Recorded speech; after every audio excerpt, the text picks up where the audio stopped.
Hello বন্ধুরা, সবাই কেমন আছো? আমি ভালো আছি। আমি আরও একটি নতুন ভিডিও নিয়ে আপনাদের মাঝে এসেছি। আজকের ভিডিওটিতে আপনারা দেখতে পাচ্ছেন যে এখানে চিংড়ি মাছ। এটা কোনো সাধারণ চিংড়ি মাছ নয়, এটা হলো কাড়ালি চিংড়ি মাছ। আপনারা কাড়ালি চিংড়ি মাছ চেনেন কিনা আমি জানি না। এইটা আসলে আমাদের বরিশালের ওদিকে কাড়ালি চিংড়ি মাছ বলে। কাড়ালি চিংড়ি মাছ বলতে যেগুলোতে ডিম হয় সেইগুলোকে বলে কাড়ালি চিংড়ি মাছ, আর যেগুলোর বড় বড় পা আছে ওইগুলোকে বলে গোদা। তো আপনারা যদি কাড়ালি চিংড়ি মাছ চেনে থাকেন তাহলে অবশ্যই কমেন্ট করে জানাবেন। এটা রান্না করার প্রসেসটা খুবই সহজ। চিংড়ি মাছ রান্না করতে কোনো ধরনের ঝামেলা হয় না, কারণ এর ভিতরে পেঁয়াজ, মরিচ এবং হলুদ দিয়ে দিলেই হয়, এবং সাথে একটু লবণ। তো আপনারা কে কীরকমের রান্না করে খান সেটা আমি আসলে জানি না। আমার কাছে চিংড়ি মাছটা খুব বাজি করে পছন্দ। তো আমরা আজকে নিয়ে এসেছি গ্রাম থেকে চিংড়ি মাছ। চিংড়ি মাছটা রান্না করো মজা করে, আমি নিজেই রান্না করতেছি। তো আপনারা দেখতে পাচ্ছেন যে চিংড়ি মাছটা হালকা ভাজি করে নিয়েছি, এরপরে মশলা সব দিয়ে দিয়েছি, এরপরে মিডিয়াম সাইজে রান্না করতেছি।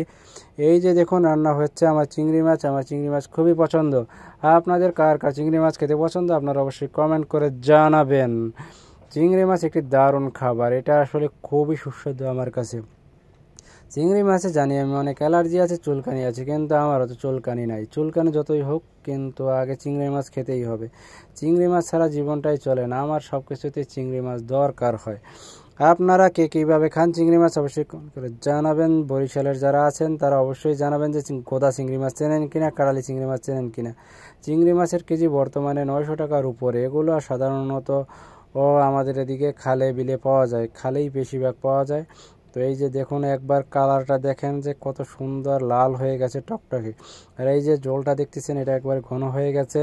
ঘন হয়ে গেছে যে চিংড়ি মাছের যে গিলুটা আছে, ডিম আছে, সংমিশ্রণে একবারে পরিপাটি হয়ে আছে। তো আসলে আমি ছেলে মানুষ, তাই আমার ভিডিও ভিউ হয় না। আসলে যদি মহিলারা হতো তাহলে মহিলাদের ভিউ লাখ লাখ ভিউ হতো, কিন্তু এটার সমস্যাটা আপনারাই সমাধান করবেন। ভিডিওটি বেশি করে শেয়ার করবেন, লাইক সাবস্ক্রাইব করবেন। আপনাদের কাছ থেকে আমি সাপোর্ট আশা করতেছি।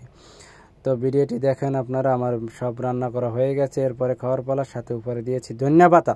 ধনিয়া পাতা দিয়ে চিংড়ি মাছ খাইতে খুবই ভালো লাগে আমার। তো সবাই আজকের মতো ভালো থাকবেন, সবাইকে পরবর্তী ভিডিও দেখার জন্য শুভকামনা রইল।